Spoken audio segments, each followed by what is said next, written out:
दोस्तों नमस्कार, स्वागत है आप सभी के। अगर फिर से आई चलते हैं मध्य प्रदेश सुबह की ताजा खबरों की ओर, लेकिन उससे पहले अगर आपने अभी तक इस चैनल को सब्सक्राइब नहीं किया तो सब्सक्राइब कर लें, जिससे कि आपको मध्य प्रदेश सुबह की ताजा खबर रोजाना मिलती रहे। पहली बड़ी खबर, मध्य प्रदेश में 13 फरवरी से फिर से बढ़ेगा ठंड, 2 दिन बढ़ेगा फिर घटेगा पारा। मध्य प्रदेश में हल्की ठंड का दौर एक बार फिर से लौटेगा। मौसम वैज्ञानिकों की माने तो अगले 2 दिन तक दिन रात के तापमान में 2 डिग्री तक बढ़ोतरी होगी, लेकिन 13 फरवरी से तापमान में 3 से 4 डिग्री तक गिरावट होगी। पहाड़ों में बर्फबारी का असर दिखाई देगा। मौसम वैज्ञानिक एच.एस. पांडे ने बताया कि दक्षिण पश्चिमी हवाएं चल रही है, इसमें तापमान में बढ़ोतरी हुई है और 2 से 3 दिन जो कि जारी रहेगी। और राज्य में एनएचएम पर्चा लीक केस में हुआ खुलासा। ग्वालियर में एनएचएम संविदा स्टाफ नर्स भर्ती परीक्षा में पर्चा लीक करने वाली इंटरस्टेट गैंग के बारे में पुलिस को और भी कई सूचनाएं मिल रही है। पुलिस के पास पुख्ता सूचना पहुंची है कि इसी गैंग ने कुछ महीने पहले हुई नेशनल हेल्थ मिशन की CHO कम्युनिटी हेल्थ ऑफिसर भर्ती परीक्षा का भी पेपर लीक किया था।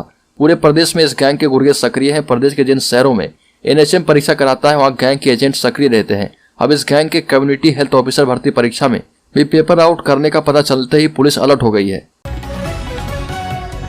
उत्तर प्रदेश कांग्रेस अध्यक्ष कमलनाथ को लेकर सियासत जारी है। उनको भावी सीएम बताने के बाद कांग्रेस नेताओं के बयानों से पार्टी गुटों में बटी दिख रही है। इस बीच मध्य प्रदेश कांग्रेस ने कमलनाथ को संभावित सीएम बता दिया है। वहीं प्रदेश के गृह मंत्री डॉक्टर नरोत्तम मिश्रा ने तंज कसते हुए कहा कि कांग्रेस के कोरोना से लाख बचने की कोशिश करे कमलनाथ जी, लेकिन बच नहीं पाएंगी। कांग्रेस में इतने सारे वेरिएंट्स कोरोना वायरस की तरह हैं। कभी अल्फा कमलनाथ पर अटैक करता है तो कभी बीटा कर देता है, कभी लेमडा आ जाता है तो कभी एस्पिलोन आ जाता है। राज्य के पूर्व मुख्यमंत्री कमलनाथ ने मुख्यमंत्री शिवराज सिंह चौहान को पत्र लिखकर कहा कि MPEB के निकाले गए संविदा आउटसोर्स कर्मचारियों को सरकार पुनः बहाल करे। ये भी कहा कि अपनी जायज मांगों के लिए आंदोलन करने वाले आउटसोर्स संविदा कर्मचारियों के संगठनों से बातचीत करने की बजाय सरकार ने हड़ताल करने पर 1000 से अधिक कर्मचारियों को नौकरी से निकालकर उन्हें ब्लैकलिस्ट कर दिया गया। सरकार की यह कार्रवाई दमनात्मक है। कर्मचारी श्रमिकों के आंदोलन करने के लोकतांत्रिक अधिकार को समाप्त करने वाला है। डिलिस्टिंग गजना रैली में जनजातीय समुदाय ने भरे ओंकार, कहा कि जो भोलेनाथ का नहीं वो मेरी जात का नहीं। जो लोग जनजातीय समाज की संस्कृति और पूजा पद्धति से अलग हो गए हैं, उन्हें नौकरियों, छात्रवृत्तियों में आरक्षण और शासकीय अनुदान का लाभ नहीं देने और ऐसे लोगों को डिलिस्टिंग की मांग को लेकर जनजातीय समुदाय भोपाल के भेल दशहरा मैदान में डिलिस्टिंग गर्जना रैली कर रहा। इसका आयोजन जनजातीय सुरक्षा मंच की ओर से किया गया है। इस रैली में आदिवासी समुदाय ने अपने हक के लिए ओंकार भरी और कहा कि मतांतरण करने वालों के आरक्षण समेत विभिन्न योजनाओं का लाभ नहीं मिलना चाहिए। जनजातीय सुरक्षा मंच के उपाध्यक्ष सत्येंद्र सिंह ने कहा कि आदिवासियों के चल रही योजनाओं का लाभ वो लोग भी ले रहे जो मतांतरण कर चुके हैं। मतांतरण कर चुके लोग आदिवासियों की सूची में नहीं हैं।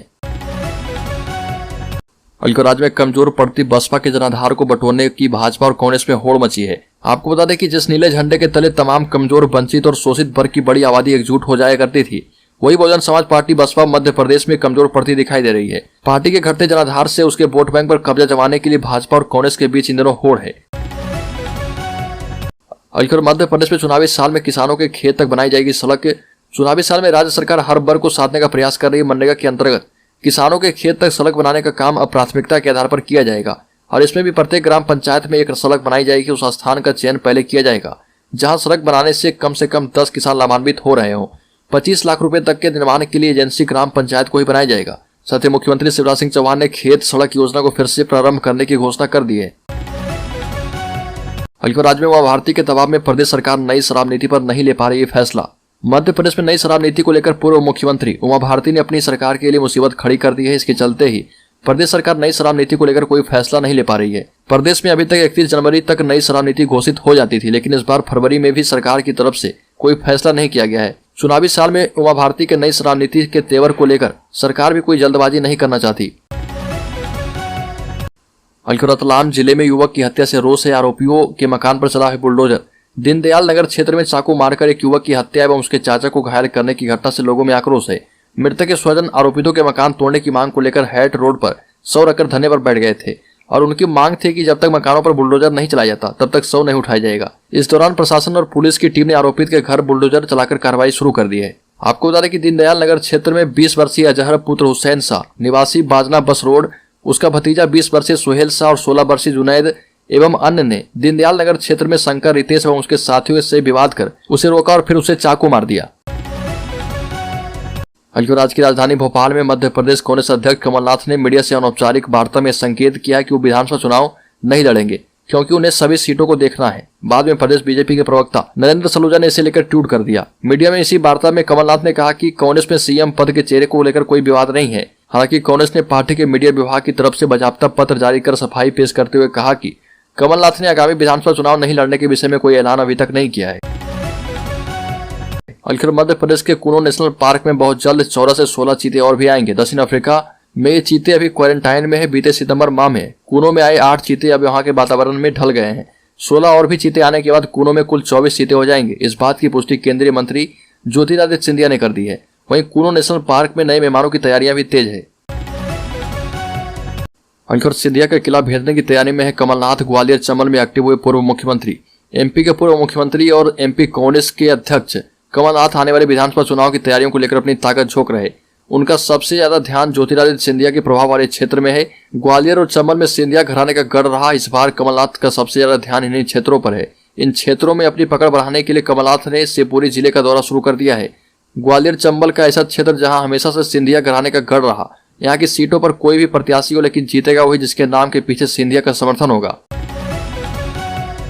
विदिशा में कांग्रेस ने गौतम अडानी के खिलाफ प्रोटेस्ट कर शहर में 5 जगहों पर पुतले फूके। साथ में कांग्रेस ने अडानी पर LIC के लाखों निवेशक की राशि संकट में डालने और घोटाला करने के आरोप लगाए।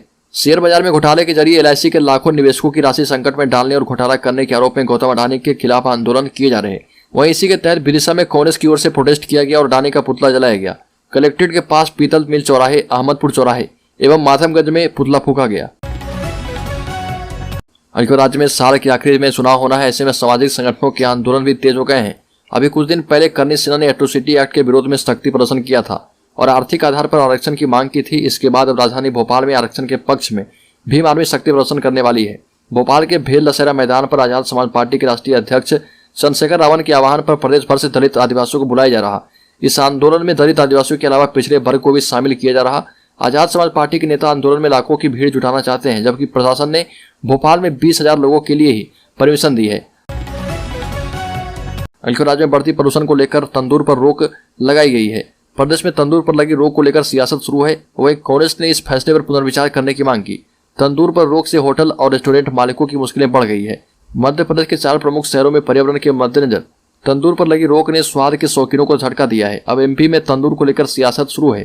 पर्यावरण के मामले में निशाने पर तंदूर ही क्यों, इस सवाल के साथ कांग्रेस जहां इस फैसले का मखौल उड़ा रही, वहीं तंदूर पर रोक से होटल रेस्टोरेंट में तंदूर न होने से रोटी के जायके पर भी खतरा मंडराने लगा है। मध्य प्रदेश में एयर क्वालिटी इंडेक्स सुधारने के लिए ये कदम उठाए गए और शहरों में तंदूर और भट्ठी जलाने पर रोक का ऐलान कर दिया गया है, और जिसमें इंदौर, भोपाल, ग्वालियर, जबलपुर जैसे प्रमुख शहर शामिल है।